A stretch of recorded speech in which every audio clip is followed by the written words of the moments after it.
Հարցս ուղղում եմ արտաքին գործերի նախարարին։ Պարոն նախարար, ես եւս հարցս պետք է հնչեցնեմ տրիփի իրականացման շրջանակի վերաբերյալ, որի հրապարակումից հետո, ինչպես եւ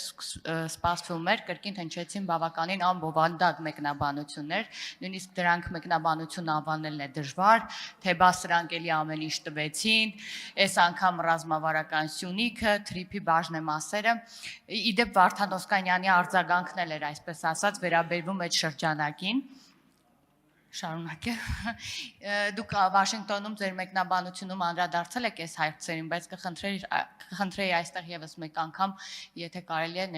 ներկայացնեք ձեր արձագանքը։ Շնորհակալ եմ հարցի համար, Տիկին Ղազարյան, եթե նկատեցիք, ես այսօր հետս թղթապանակ եմ բերել, որով հով եմ անում, այդ թղթապանակի մեջ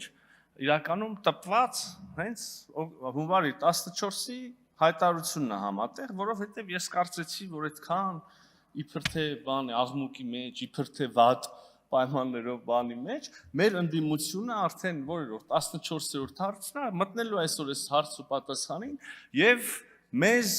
պատին սեղմի, այսպես ասած, իրանց սուր քննադատությամբ հարցերով ես էլ ստիպված լինեմ բացեմ այդ թղթից, քանի որ դե անգիր այդքան էջը հնարավոր չի հիշել, մոտավորապես հիշելով որ մասումը, մեջբերումներ անեմ, ասեմ, չէ, բարեկամներ, նորմալ է, ոնց որ ամեն ինչ բան, տեսեք ինչ լավ է գրած, բարձվում է այդ հարցը ընդհանրապես ասելիք չկա, 13-րդ հարցին նոր պարոն Խաչատրյանը մի բան ասեց, որ ավելի լավ էր չասել, իրանց ավելի վատ դրության մեջ ասում է, դա իրավական փաստաթուղթ չի։ Մենք չենք ասել սա պայմանագիր է, մենք ասել ենք հայտարարություն է, որտեղ երկու երկրների կառավարությունները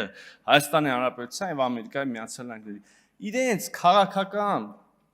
դիրքորոշումն են հանձնում եւ իրենց քաղաքական հանձնառությունն են հայտնում, այս հարցերը կարգավորել սենց։ Իհարկե բան չունեն ասելու, Տիկին Ղազարյան, եթե ավելի ուղիղ եք ուզում։ Բացի դրանից, որ Յանի պայմանագիր չի հայտարարություն, մի բան էլ են ասում։ Այո, նախկին արտգործնախարարներից մեկը ասում է, դե ողորմելի է, ասում է, քանի 74%-ը տվել են, 26%-ն են իրանց բայ։ Ես չգիտեմ, նկատել եք, չեք նկատել, ընդհանրապես ես միշտ զերծ եմ աշխատել եմ, զերծ մնամ նախկին արտգործնախարարների գործունեություն, չնայած այնքան վատ բաներ են արել, որ կարելի է խոսալ, բայց այդպես անձնապես աշխատել եմ, չասեմ, էլի։ Հիմա այդ մարդը, որը որ ասել է, որ ողորմելի է այդ վիճակը, որով մենք 74 տվել ենք տոկոս ուրիշին, ուշադրություն։ Գույք իր արտաքին գործերի նախարարության շրջանում, գույք, ներողություն եմ խնդրում։ Ներողություն, կարաք, ինձ են հարցը տվել։ Մի արեք վիրավորական բաներ, ոչ դուք, ոչ մեկը, նայեք, կարևոր բաներ եմ ասում, նա ով ասում է, որ ողորմելի է, որ 74% տվել են, 26-ը պահել ենք մեզ, իր արտաքին գործերի նախարար եղած շրջանում, գույք պարտքի դիմացով 5 ձեռնարկություն, ոչ թե 74%-ով, 100%-ով տվել ենք այլ պետության, Հայրուս Գազարտի, վերջին 20%-ը 2013 թվականի փետրվարին, այսինքն վերջին 20%-ով էլի 100%-ը տվել ենք այլ պետության։ Մի հատ խողովակ էինք գցում իրանից գազի բանով, այդ խողովակի կեսը մի տարի տվեցին այլ նույն պետությանը, այն մի կտորն է Քաջարանից չեմ հիշ Սիսյան կարծեմ կտորն էլ այդ էր մնացել Հայաստանի Հանրապետությունը տեղ բան ուներ, մասնակցություն, էլի տվեցին այդ մյուս պետությանը։ Հրազդան ջեկի 5-րդ բլոկը 100%-ով, ոչ թե 74%-ով տվեցին ուրիշ պետության։ Հեծը Ինտերրաո եսին կարծեմ ոչ թե 74%-ով, այլ 100%-ով։ Հիմա այս սաղ պատմության մեջ ողորմելին ով, այ ողորմելիներ դե արի մի ասա, էլի։ Ինչքան քյալակ ունեիք այս ազգի գլխին բերեցիք, հələ գնացել են, հələ բզբզում, որ լրիվ վատելին, լրիվ կործանենք։ Ինչ եք ուզում։ Բան չեք կարա ուզեք, որտեվ ասելիք է չունեք, բերաններդ չեք կարա բացեք, բայց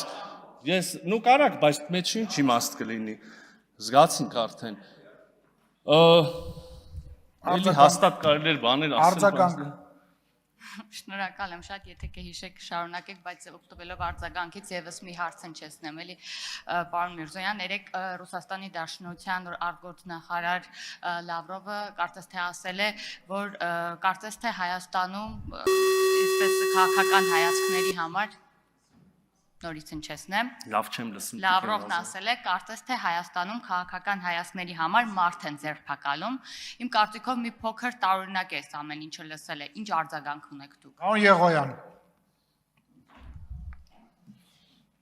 Ոնց լսեցի, տենց վստահ չեմ, որ ամբողջությամբ լսվեց ձեր հարցը աղմուկ է, բայց ես քիչ առաջ առիթ ունեցա ասելու, էլի չեմ մեկնաբանում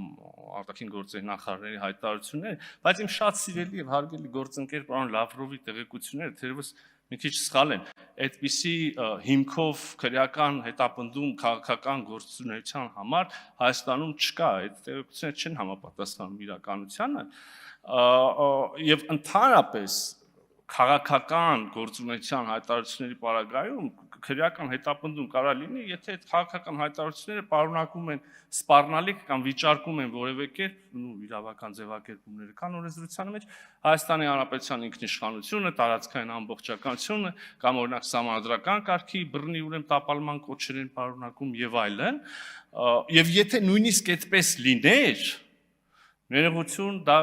այդ մասին խոսք ասելը, մեկնաբանելը կլիներ Հայաստանի Հանրապետության ներքին գործերին ուղիղ միջամտություն, եկեք ամեն մեկը իր ներքին գործերի վրա կենտրոնանա։